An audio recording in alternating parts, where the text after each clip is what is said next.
అది తాత్కాలికం.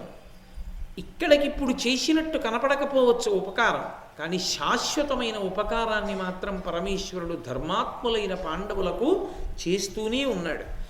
కాబట్టి ధర్మరాజు గారు అన్నాడు, అంత దీర్ఘయుద్ధం ఏం జరిగింది, ఎవరితో యుద్ధం చేశావు చెప్పవలసింది అని అడిగాడు. అడిగితే ఆయన సాల్వుని యొక్క ఆఖ్యానాన్ని చెప్పాడు. సాల్వుడు అని ఆయన ఒకానొకప్పుడు భీష్మాచార్యుల వారి చేత ఓడింపబడ్డాడు. ఆయన శిశుపాలుడికి తమ్ముడు. శిశుపాలుడు రాజసూయ మహాయాగంలో శ్రీకృష్ణ భగవానుడికి చేసినటువంటి అగ్రపూజలో కృష్ణుడిని అధిక్షేపిస్తే కృష్ణుడు తన సుదర్శన చక్ర ధారల చేత శిశుపాలుడి యొక్క తల నరికేశాడనేటటువంటి విషయాన్ని విన్నటువంటి సాల్వుడు కృష్ణుణ్ణి ఎలా అయినా నిర్జించాలనేటటువంటి ఉద్దేశ్యంతో ద్వారకానగరం మీదకి యుద్ధానికి వెళ్ళాడు. ఈ సాల్వుడు కాశీరాజు కుమార్తె అయినటువంటి అంబని వివాహం చేసుకోవాలనుకున్నాడు.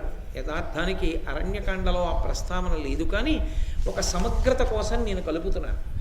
ఆ అంబని వివాహం చేసుకోవాలనుకున్నాడు, కానీ ఈ విషయం తెలియదు. అంబ సాల్వుడిని పెళ్లి చేసుకోవాలనుకుంటోందని, సాల్వుడు అంబని పెళ్లి చేసుకోవాలనుకుంటున్నాడని, వాళ్ళిద్దరి మధ్య అనురాగం ఉందని తెలియనటువంటి భీష్మాచార్యుల వారు అంబా, అంబిక, అంబాలికలను తన సోదరుడైన విచిత్ర వీర్యుడికిచ్చి వివాహం చేయడం కోసమని అక్కడ జరుగుతున్నటువంటి స్వయంవరాన్ని పాడు చేసి తన యొక్క బలపరాక్రమముల చేత జయించి ముగ్గురు పిల్లల్ని తీసుకొచ్చాడు శత్రువులను ఓడించి. తీరా తీసుకొచ్చిన తర్వాత అంబ, నేను సాల్వుణ్ణి వివాహం చేసుకుంటాను, నా మనసు ఆయన ఎందున్నది అంది. ఆయన ఎందున్నది అని తెలిసిన విచిత్ర వీరుడు అంబని వివాహం చేసుకోవడానికి ఇష్టపడలేదు. అంబని చేసుకోవడానికి విచిత్ర వీర్యుడు ఇష్టపడకపోతే అన్ని కానుకలు ఇచ్చి ఎంతో గౌరవంగా రథం ఎక్కించి సాల్వుడి దగ్గరికి పంపేశాడు భీష్ముడు. ఎవడో గెలుచుకున్న సొత్తు నాకు ముష్టి వేసినట్టుగా తెచ్చిస్తేనే పుచ్చుకుంటానా, నాకు నువ్వు అక్కర్లేదన్నాడు సాల్వుడు. తిరిగి వెళ్ళిపోయినటువంటి అంబ భీష్ముడిని పెళ్లి చేసుకోమని అడిగింది. అటు విచిత్ర వీర్యుడు చేసుకోలేదు, అటు సాల్వుడు చేసుకోలేదు, ఎత్తుకొచ్చింది నువ్వు, అందుకు నువ్వు చేసుకోమని. నాకు ఆజన్మ బ్రహ్మచర్యం వ్రతం, నేను మా తండ్రి గారికి మాట ఇచ్చాను, అందుకు నేను వివాహం చేసుకోవాలని ఆయన అన్నాడు. సరే, ఆ కథ చాలా దూరం వెళ్ళింది. అది ఎన్ని పుంతలు తొక్కింది, చిట్ట చివరికి ఆ అంబయే శిఖండిగా వచ్చింది. ఆ శిఖండియే భీష్ముని యొక్క పతనానికి కారణమైంది. పతనం అంటే శరీర పతనానికి కారణమైంది. కాబట్టి అటువంటి అంబని వివాహం చేసుకోవాలనుకున్నవాడు సాల్వుడు. ఈ సాల్వుడు శిశుపాలుడిని సంహరించిన కారణం చేత కృష్ణ భగవానుడి మీద పగబట్టాడు. పగబట్టి కృష్ణుడితో యుద్ధం చెయ్యాలని తనకున్నటువంటి సౌంభకము అనబడేటటువంటి ఒక పెద్ద ఆకాశంలో తిరిగేటటువంటి నగరాన్ని ఎక్కి వచ్చాడు. ఆ రోజుల్లో ఆకాశములో తిరుగాడేటటువంటి నగరములు ఉండేవి. త్రిపురాసురులు అని పరమశివుడి చేతిలో హతులయ్యారు వాళ్ళు త్రిపురములు ఆకాశములో తిరుగుతుండగా అందులో తిరుగుతుండేవారు. మీరు శివమహాపురాణంలో విన్నారు. వాళ్ళు ముగ్గురు, ఒకరు బంగారుపురము, ఒకరు వెండిపురము, ఒకరు ఇనుపపురములో తిరుగుతుండేవారు. అటువంటి వాళ్ళు తిరిగినట్టుగానే ఈయన కూడా, ఈ సాల్వుడు కూడా పరమశివుడి గురించి తపస్సు చేసి పొందాడు ఆ నగరాన్ని ప్రత్యేకంగా. దాన్ని సౌభకము అంటారు, కొన్ని చోట్ల సౌభకము అని కూడా రాశారు దాని గురించి. కాబట్టి ఆ సౌంభక నగరం ఆకాశంలో తిరుగుతుంది. దాని మీద ద్వారకా నగరానికి వచ్చాడు. వచ్చి చాలా పెద్ద యుద్ధం చేశాడు. సాంబుడు, ప్రద్యుమ్నుడు మొదలైన వాళ్ళు యుద్ధం చేశారు. ప్రద్యుమ్నుడు ఈ సాల్వుణ్ణి పట్టుకున్నాడు. పట్టుకుని బ్రహ్మాస్త్ర ప్రయోగం చేసి పడగొట్టాడు. పడగొట్టి అతని యొక్క కంఠాన్ని ఉత్తరిద్దామనుకుంటున్న సమయంలో నారదుడు, వాయుదేవుడు వచ్చారు. వచ్చి, ఇతను నీ చేతిలో సంహరింపబడకూడదు, నారాయణుని చేతిలో సంహరింపబడాలి, విడిచిపెట్టమన్నారు. వదిలిపెట్టేశారు ఆ సాల్వుడిని. ఆ సాల్వుడు తన నగరానికి తిరిగి వెళ్ళిపోయాడు. వెళ్ళిపోయిన తర్వాత కృష్ణ పరమాత్మకి ఈ విషయం తెలిసింది. ద్వారకానగరం మీదకి దండెత్తి వచ్చేట సాల్వుడని. ఆయన ద్వారకానగరానికి వెళ్ళారు. ఎక్కడ ఇళ్ల ముందు ముగ్గులు లేవు, ఎవరు సంతోషంగా లేరు, ఎక్కడ వేద పఠనం లేదు, ఏ దేవాలయంలో అర్చనలు లేవు. అన్ని చోట్ల ద్వారకానగరం అంతా ధ్వంసమైనటువంటి సూచనలు కనపడ్డాయి. ఏం జరిగిందని అడిగారు. సాల్వుడు వచ్చి యుద్ధం చేసి పాడు చేసి వెళ్ళాడన్నారు. సాల్వుడి మీదకి యుద్ధానికి కృష్ణ పరమాత్మ వెళ్ళారు. వాడు ఎంత మాయావి, ఎంత టక్కరంటే ఆ సాల్వుడు, శిశుపాలుడు కూడా ఇంత పెద్ద యుద్ధం కృష్ణుడితో చేయలేదు. అది విచిత్రం. ధర్మరాజా, నేను ఎంత పెద్ద యుద్ధం చేయవలసి వచ్చిందో తెలుసా సముద్రపుటొడ్డున ఆ సాల్వుడితో. అతను మాయలు సృష్టించడంలో అతనిని మించినవాడు లేడు. అతను మా తండ్రి అయినటువంటి వసుదేవుణ్ణి బంధించి తన నగరంలో ఉన్నట్లుగా చూపించాడు నాకు. ఏదో శ్రీరామాయణంలో సీతమ్మ తల్లిని సంహరించినట్టుగా ఇంద్రజిత్తు చూపించినట్టు, రామచంద్రమూర్తి యొక్క తల నరికి తెచ్చినట్లుగా సీతమ్మకి చూపించినట్టు, ఈయన మాయావసుదేవుణ్ణి సృష్టించి తన సౌంభక నగరంలో బంధించి ఉంచినట్లుగా చూపించి, ద్వారకానగరం నుంచి వచ్చినటువంటి ఒక వేగులవాడు కృష్ణ భగవానుడితోటి మన పట్టణానికి వచ్చి అకస్మాత్తుగా ఈ సాల్వుడు వసుదేవుణ్ణి బంధీకృతుణ్ణి చేసి పట్టుకుపోయాడన్నారు. ఆకాశంలో నగరంలో కనపడినటువంటి వసుదేవుణ్ణి చూసి కృష్ణ పరమాత్మ అంతటి వారు రథంలో పడిపోయారు. ఆయనే మాయని వశం చేసుకొని ఉంటాడు. అటువంటి వాణ్ణి మాయ చేశాడు. స్వయంగా కృష్ణుడు చెప్పుకున్నాడు ధర్మరాజుతో. ఎటువంటి యుద్ధం చేశాడో తెలుసా ధర్మరాజా? పరశు పాశాంకుశ కరవాల శూల ముద్గరములు నా మీద తెరల కురిసే, నేనును కడగీయ దానవు శస్త్రముల్ వాయంగ చేసితి, మాయ చేసి వెరవక సాల్వుండు వెండియు నా మీద పరుష శిలావృష్టి కురిసే, వరుస అమరతమ ప్రకాశములతో దుర్దిన సుదిన శీతోష్ణముల్ గదియ చేసి, దితి సుతాధముండు శత సూర్య శతచంద్ర శత సహస్ర వహ్ని తతులు వెలుగంగా, గగనతలము చేసే పగలిది రేయిది అని ఎరుంగా ఐతి మనములోన. ఎంత భయంకరమైన యుద్ధం చేశాడో తెలుసా ధర్మరాజా? అతను నా మీదకి పరశువులు, గొడ్డళ్ళు, శూలాలు, కత్తులు, గుదియలు కొన్ని లక్షలు కురిపించాడు. వీటన్నిటినీ నేను ఛేదించాను. వాడు నా మీద శస్త్రాల్ని వర్షం కింద కురిపించాడు. అక్కడతో ఊరుకోలేదు. తన మాయ చేత 100 మంది సూర్యుల్ని సృజించాడు. అంత వెలుతురొచ్చేట్టుగా ఒకేసారి 1000 మంది చంద్రుల్ని సృష్టించాడు. కొన్ని వేల అగ్నిహోత్రాల్ని సృష్టించాడు. ఒక్కొక్క రోజున కటిక చీకటైపోయి సూర్యోదయం కానటువంటి రోజుల్ని సృష్టించాడు. అసలు సూర్యాస్తమయం కానటువంటి రోజుల్ని సృష్టించాడు. అక్కడతో ఊరుకోలేదు. అసలు ఇది రాత్రి ఇది పగలు అని తెలుసుకోవడానికి అవకాశం లేదు. ఎప్పుడు రాత్రి చేసేస్తాడో ఎప్పుడు పగలు చేసేస్తాడో అతనికే తెలియదు. అంత మాయ చెయ్యగలడు. నాకు ఏది రాత్రో ఏది పగలో నాకు తెలియరాలేదు. ఎవరు చెప్తున్నారు? కృష్ణ భగవానుడు. అంత చండ ప్రచండమైన యుద్ధం చేశాడు. ఆఖరికి నేను అతనితో అదే పనిగా యుద్ధం చేస్తూ దీర్ఘకాలం పోరు కొనసాగితే నా రథసారథి అయినటువంటి దారుకుడు నాతో ఒక మాట చెప్పాడు. ఇటువంటి దుష్టులతో ఎంతకాలం ఇలా దీర్ఘ పోరాటం చేస్తావు, తొందరగా తెమిల్చి పడగొట్టన్నాడు. అప్పుడు నేను నా సుదర్శనాన్ని స్మరించాను. శార్ంగమనేటటువంటి ధనస్సు పట్టుకుని యుద్ధం చేశాడు సాల్వుడితో కృష్ణ భగవానుడు. అయినా వాడు నిర్జింపబడలేదు. అప్పుడు చక్రాన్ని స్మరించాడు. తడయక ఘోరదర్శన సుదర్శన పావకుచే దహింపగా పడి పరమేశ్వరోగ్ర శరపావక దగ్ధ పురత్రయాభమై ఎడరి ధరిత్రి మీద పడియంచడి సౌంభకము అంత సాల్వుడుం పడియ మదీయ చక్ర పటుపాతరయంబున 2 వ్రయ్యలై. ఆనాడు పరమశివుడు విడిచిపెట్టినటువంటి బాణము చేత దెబ్బతిన్నటువంటి త్రిపురములు నేల మీద ఎలా పడిపోయాయో అలా నా సుదర్శన చక్ర ధాటికి తట్టుకోలేక ఆ సౌంభకం అనేటటువంటి నగరము 2 ముక్కలైపోయి కింద పడిపోయింది.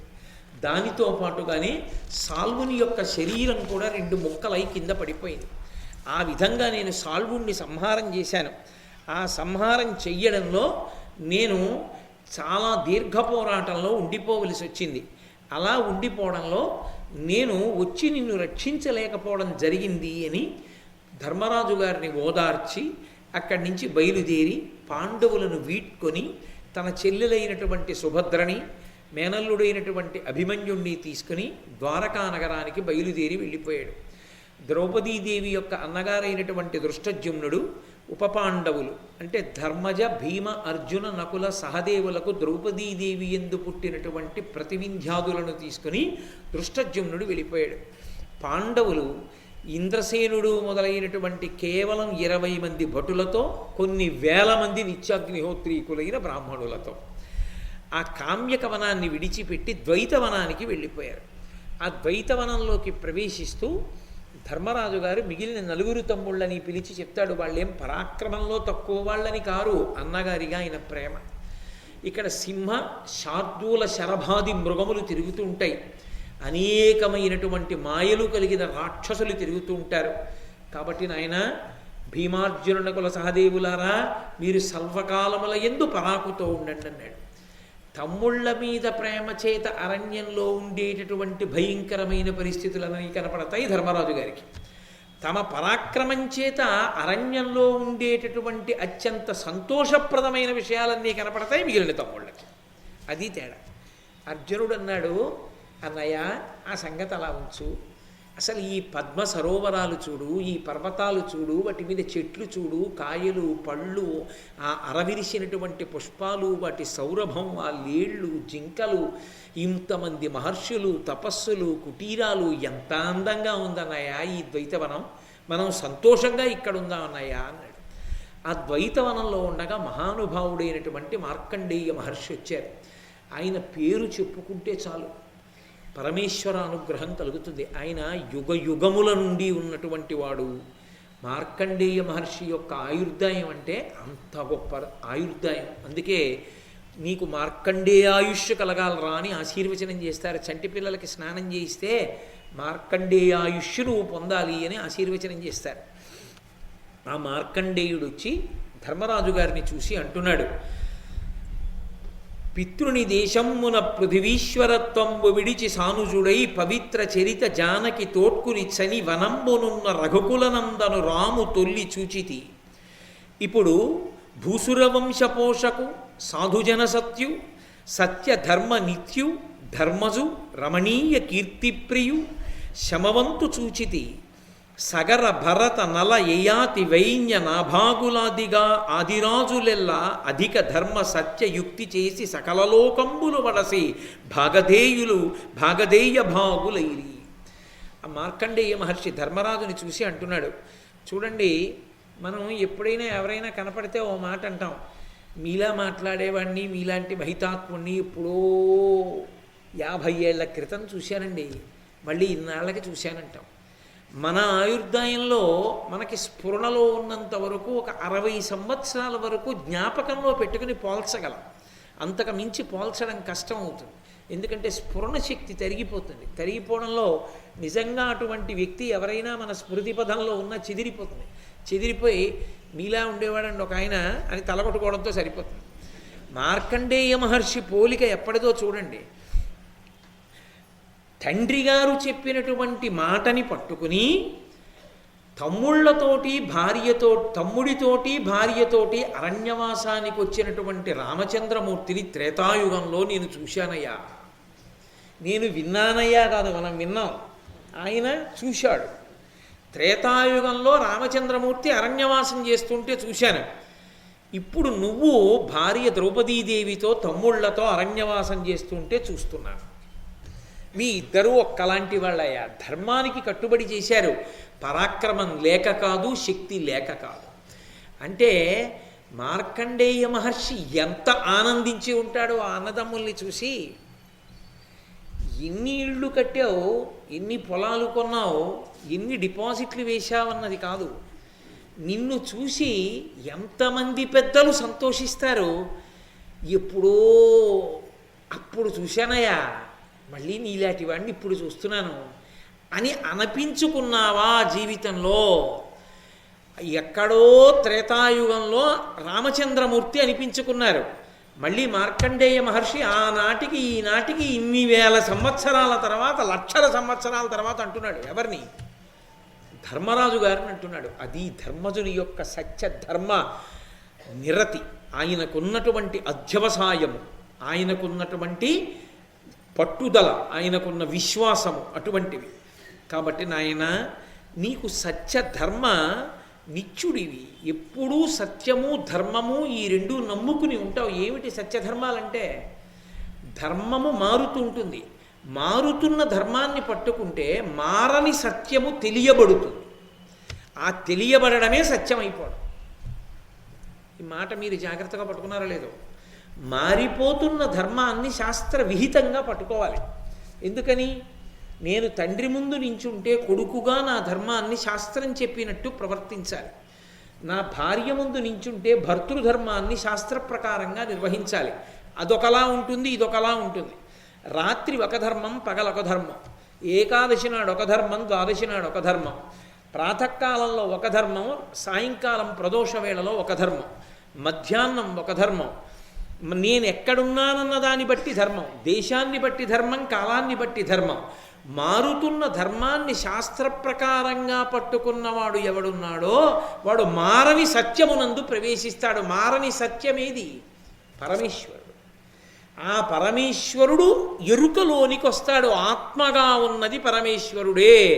ఆ ఆత్మ నేనైతే పరమేశ్వరుడు నేనే. ఇక్కడే ఉంది ఆత్మ, అది నేనే. తత్వం అసి, అది నేనై ఉన్నాను. తత్వమసి అన్న మహావాక్యం అనుభవంలోకి వస్తే అది అద్వైతానుభూతి. ఆత్మదర్శనం ఉండదు. ఆత్మదర్శనం అయింది అంటారు. ఆత్మదర్శనం ఉండదు లోకంలో. ఆత్మదర్శనం అవడానికి ఆత్మ కాకుండా ఓడు ఉంటే ఆత్మదర్శనం అవుతుంది. నేను మైకు కాదు కాబట్టి మైకుని నేను చూస్తాను. ఆత్మయే తాను, ఆత్మ అనుభూతిలోకి వస్తుంది. ఎప్పుడూ ఏ విధమైనటువంటి క్షయము, నాశనము లేనటువంటి సత్యమైన వస్తువు ఇది, అది నేను. నశించిపోయే ఈ శరీరము నేను కాదు అన్న మాట అనుభవంలోకి వచ్చేస్తే, అనుభవమునందు నిలబడితే వాడు సత్యమై ఉన్నాడు. సత్యము నిత్యము, సత్యం శివం సుందరం. అదే పరమాత్మ, అదే నిజమైన ఆనందం, అది నిజమైన సంతోషకారకము, అది ఉద్బుధం చేస్తుంది ఆనందాన్ని. అందుకని సత్యం శివం సుందరం. అటువంటి సత్య ధర్మ నిరతుడవు నువ్వు ధర్మరాజా. ఆ ధర్మం పట్టుకుని సత్యముగా నిలబడడానికి యోగ్యమైన స్వరూపమును పొంది ఉన్నవాడివి. అటువంటి నిన్ను చూసి నేను ఎంత సంతోషిస్తున్నానో తెలుసా? లోకంలో కోట్ల మంది పుట్టారు చెదపురుగులు పుట్టినట్టు. ఎంతమంది రాలిపోయారు, ఎందరో ఎన్ని కోట్ల మందో వెళ్ళిపోయారు. కొంతమంది పేర్లు మిగిలిపోయాయి ధర్మరాజా. సగర, భరత, నల, యయాతి, వైన్య, నాభాగుడు, ఇలాంటి రాజుల పేర్లు మిగిలిపోయాయి. ఎందుకు మిగిలిపోయాయో తెలుసా? వాళ్ళు సత్యధర్మములను పట్టుకున్నారయా. వాళ్ళందరినీ నేను చూశాను, ఇవాళ నిన్ను చూస్తున్నాను. చాలా సంతోషంగా ఉందో. నీ సత్యధర్మములు నిన్ను కాపాడతాయి. ఏమీ బెంగపెట్టుకో. తమ్ముళ్లతో వనవాసం నీకు సకల శ్రేయోభివృద్ధికి మార్గాన్ని సుగమం చేస్తుంది. యావత్ ధరణీ మండలానికి పరిపాలకుడవుతావు ఒకనాడని ఆశీర్వదించి మార్కండేయ మహర్షి బయలుదేరారు. మార్కండేయ మహర్షి యొక్క అనుగ్రహాన్ని పొందడం అంటే ఇంకంతకన్నా ఏం కావాలి జీవితంలో?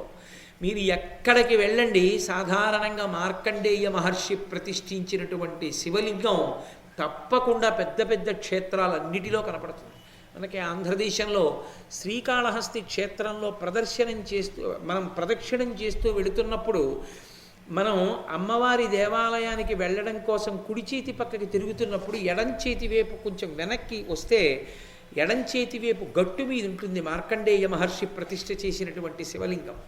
కాబట్టి అటువంటి మార్కండేయ మహర్షి ఆశీర్వదించి వెళ్ళారు. ఆయన వెంట బకదాల్భ్యుడు అనబడేటటువంటి మహర్షి వచ్చారు. ఆయన వచ్చి, నాయన అరణ్యవాసం చేస్తున్నాను, తమ్ముళ్లతో కలిసి ఏదో వనమృగములు తిరిగినట్టుగా తిరుగుతున్నాను, జింక చర్మం కట్టుకుని ఉన్నాను, కందమూలాలు తింటున్నానని బెంగపెట్టుకోకు. నీ అభ్యున్నతి కొరకే వచ్చింది వనవాసం, నీ తమ్ముళ్ళ అభ్యున్నతి కొరకే వచ్చింది వనవాసం. కాబట్టి నా మాట నమ్ము. దుష్టులైనటువంటి దుర్యోధనాదులు మడిసిపోతారు.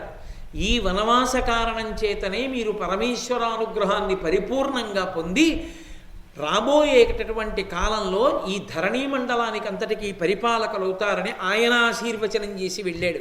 ఎందుకు ఇవన్నీ చెప్పడం మనకి?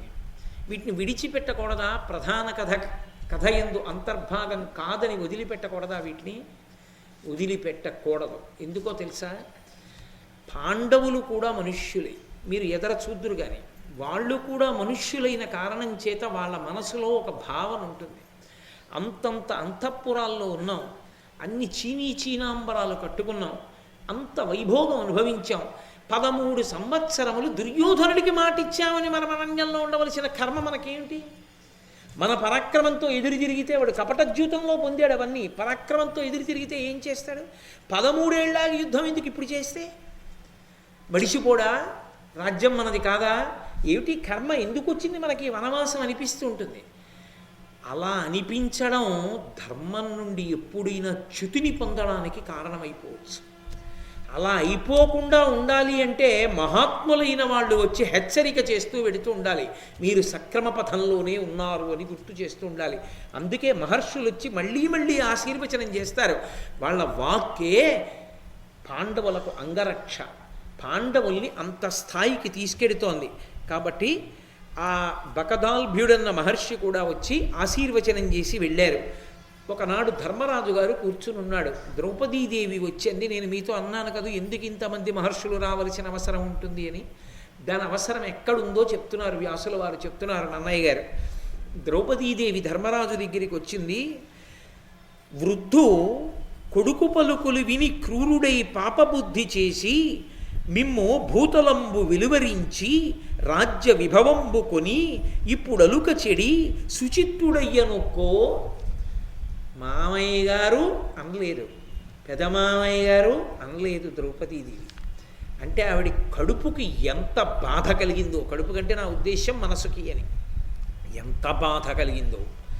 ఆవిడ ఏమని సంబోధించిందంటే వృద్ధు, ఆ ముసిలాయన ఉన్నాడే ఆయన కొడుకు పలుకు విని క్రూరుడై దుర్యోధనుడి మాటలు విని వాడి పేరు కూడా ఎత్తలేదు ఆవిడ. మీరు చూడండి, లోకంలో చాలా అసహ్యం వేసేస్తే వాడి పేరెత్తాడు. తెలుగులో అందుకే ఒక నానుడి కూడా ఉంది, చెయ్యి వాడి పేరెత్తానండి నేను అంటే. అంటే అసలు నోటితో నేను ఉచ్చరించను వాడి పేరు, అంత అసహ్యం పుట్టేసిందనమాట. ఇంకా అంత అసహ్యం పుట్టిందనడానికి గుర్తేమిటో తెలుసా? పేర్లు వాడకుండా పద్యం చెప్పడం. రుక్మిణీదేవి చెప్పింది అలా భాగవతంలో. ఎక్కడ పేరు చెప్పకుండా శిశుపాలుడిది మూర్ఖుడు, హీనుడు అంటూ మాట్లాడింది. అలా ఎంతైనా పెదమావగారు కాబట్టి అనలేక ఆ ముసిలాడు అని మొదలెట్టింది. వృద్ధు కొడుకుల పలుకు విని క్రూరుడై ఆ దుర్యోధనుడి మాట విని అందో. ఎందుకని? అమ్మ వాడి పేరు కూడా ఉచ్చరించదు ఆవిడ. మహాపతివ్రత మనస్సులో అంత ఖేదమునకు కారణమైన వాళ్ళు భూమి మీద 10 కాలాలు అన్నం ఎలా తింటారు? అది ఆ పద్యానికి అర్థం. ద్రౌపదీదేవి మాట్లాడుతోందని మీరు చదవకూడదు ఆ పద్యాన్ని. కౌరవులు అంటే పాండవులు కూడా కౌరవులు అవుతారు. కానీ ధృతరాష్ట్రుడు ఆయన బిడ్డలు ఈ భూమి మీద ఎంతకాలం ఉంటారు అంటే ఎంతమంది పెద్దల యొక్క అనుగ్రహాన్ని పొందారు. వరుసగా కనబడుతోంది. మార్కండేయుడు, బకదాల్భ్యుడు వీళ్ళందరూ పాండవులను అనుగ్రహిస్తున్నారు. ధృతరాష్ట్రుడిని ఎవరైనా అనుగ్రహిస్తున్నారా? పక్కన పెట్టండి, మైత్రేయుడు శపించాడు. వ్యాసుడు వస్తే విన్నవాడు లేడు, సాక్షాత్ వేదవ్యాసుడి మాట. ఇక ద్రౌపదీదేవి పేరు కూడా ఎత్తదు అంటే ఇంకెంతకాలం ఉంటారని దాని అర్థం. వీళ్ళ అరణ్యవాస అజ్ఞాతవాసాలు పూర్తవుతూ ఉండడం, ధార్తరాష్ట్రుల ఆయుర్దాయం క్షీణించిపోవడం, అది అక్కడ ఉన్న విశేషం. ధర్మానుష్ఠానము చేత వీళ్ళ బలం పెరగడం, వీళ్ళు కష్టపడడానికి చేసినటువంటి మాయాద్యూతం వలన వాళ్ళ పాపం పెరగడం, వీళ్ళకి వాళ్ళు అన్నంగా వండబడుతున్నారు. ఇది వాళ్ళకి తెలియక భోగిస్తున్నాం అనుకుంటున్నారు. లోకంలో ఎక్కడైనా అంతే. ఒకడిని ఏడిపించి నువ్వేదో తెచ్చి నువ్వు అనుభవిస్తున్నది నేను అనుభవిస్తున్నాను నువ్వు అనుకుంటావు. కానీ వాడి ఏడుపు ఏడిచి వాడు ఏడుస్తున్న కొద్దీ నువ్వు పడిపోవడానికి కావలసినంత పాపం వండబడుతూ ఉంటుంది నీ ఖాతాలో. అందుకే ఒకడు ఏడిచేటట్టుగా ఎవడిది తెచ్చి మనదిగా అనుభవించకూడదు. మనకు బలం ఉంది కదా అని. బలం ఉన్నా బుద్ధున్నా ఆ పనులు చేయకూడదు, చాలా తప్పవి. కాబట్టి మిమ్ము భూతలంబు వెలువరించి రాజ్య విభవంబు కొని ఇప్పుడు అలుక చెడి సుచిత్తుడయ్యనొక్కో.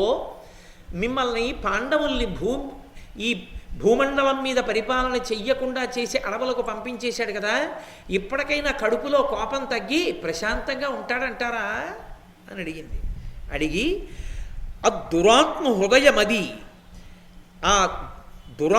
హృదయమది అయపాషాణ నిష్ఠురంబు ధర్మ విధులు మిమ్ము అట్లు కొడుకు లెగ్గులాడంగబోయిన వలదనండ కలహవాంఛ చేసి. ఆవిడికి ఎంత బాధ వేసిందో మనసులో. ఆ దురాత్మ హృదయము అది అయపాషాణము. ఆ దురాత్మ ఎవరు? మళ్ళీ పేరు చెప్పలేదు. ఆ ఆ ధృతరాష్ట్రుడు ఉన్నాడే, ఆయన యొక్క మనస్సు అది మనస్సు కాదు, అది అయపాషాణం, అది ఇనప ముద్ద, అది బండరాయి, అది కరగదు. అందుకే నిష్ఠురంభు ధర్మనిధుల మిమ్ము అట్లు కొడుకు లెగ్గులాడంగబోయిన వలదనండ కలహవంచ చేసి. అందుకే మిమ్మల్ని తన కొడుకులు తూలనాడుతుంటే, ఇష్టం వచ్చినట్లు మాట్లాడుతుంటే, తప్పురా మీరు అలా మాట్లాడచ్చా అని ఒక్క మాట అనలేకపోయాడు. తన గురించి కాదు ఆవిడ ఏడుస్తున్నది, తన భర్తల గురించి. అది ఆమె పాతివ్రత్యం, అది ఆవిడ బాధ అని భవదాజ్ఞానిగళంబున తవిలి పరాక్రమము విడిచి ధరణీశ్వర నీ యువరజులిడుమ ఇడుమలబడికడు చివికిరి చెరబడిన సింహ శిశువుల భంగిన్. నువ్వు ఇలా అన్నావు, వద్దురా అన్నావు, ఇలా నువ్వు అన్నందుకు ఆగిపోయారు నీ నలుగురు తమ్ముళ్ళు తెలుసా ధర్మరాజా. నువ్వే ఇలా అనుంటే వాళ్ళు ఎవరు ఉండుండేవారు కాదు. నువ్వు ఇలా అనలేదు, ఇలా అన్నావు. వాళ్ళు నీ యందు ఎంత భక్తి ప్రపత్తులు కలిగిన వాళ్ళు ఆలోచించు. వాళ్ళు సింహం పిల్లలు లాంటి వాళ్ళు. ఇవాళ వాళ్ళని తీసుకెళ్ళి బోనులో పెట్టిన సింహం పిల్లల్లా ఉన్నారు.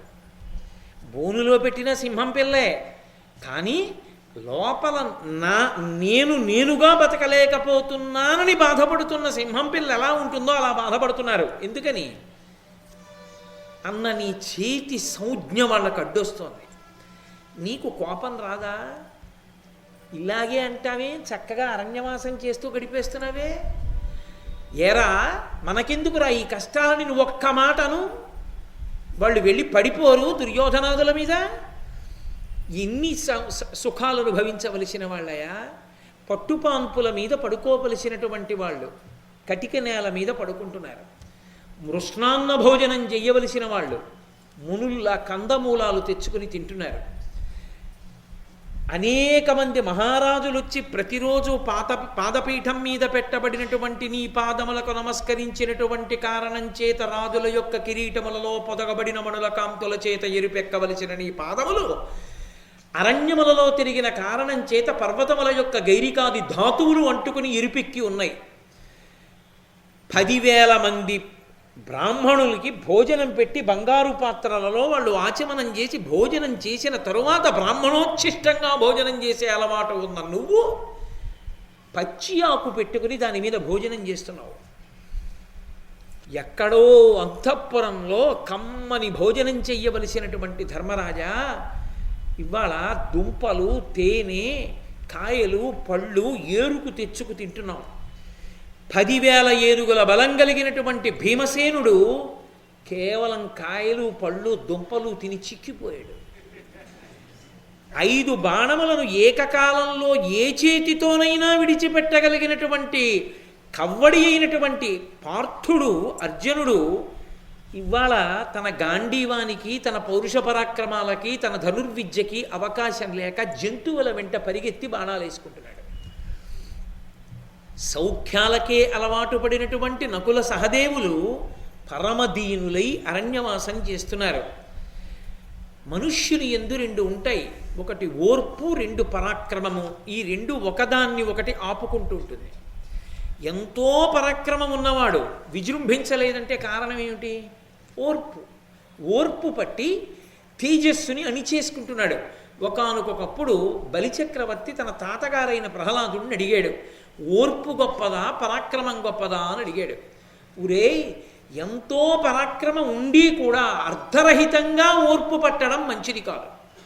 ఎంతో పరాక్రమం ఉంది కదా అని ఓర్పు విడిచిపెట్టి యుద్ధానికి వెళ్ళడము మంచిది కాదు. ఎంత ఓర్పు పట్టాలో అంత ఓర్పు పట్టాలి. ఎప్పుడు పరాక్రమం ప్రదర్శించాలో అప్పుడు పరాక్రమం ప్రదర్శించాలి. రెండిటినీ నమ్మాలి తప్ప, రెండిటినీ ప్రదర్శించాలి తప్ప ఏదో ఒకటి పట్టుకుని రెండవదాన్ని